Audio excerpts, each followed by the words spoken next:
lasing ako, ito yung taga-bihis ko lagi. Taga-punas na mainit.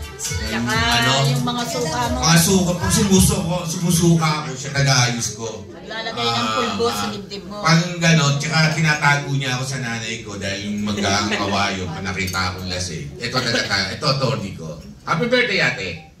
Yeah! Iyak na naman yan! Oh, ikaw na mama, manahimik ka na. Ano message mo? Wala akong masasabi sa kanya. Kung hindi, huwag ka nang umiyak. Dahil ang dami mo nang nakuhang cash. Kaya ka nagpunta rito sa hotel, gusto ko sana makita ang aking mga kapatid dahil sila lang nagbibigay sa akin ng cash.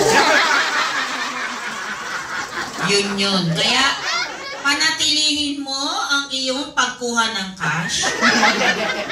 Huwag kang bumigay.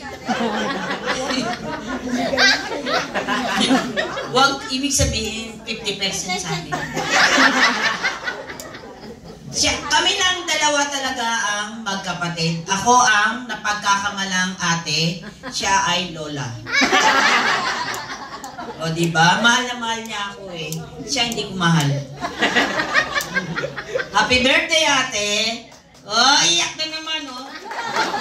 Kasi wala akong bigay. Iyak.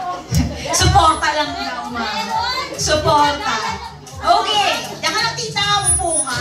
Dahil birthday mo, sa tagal ng pagkikita namin, binigay sa akin tabo.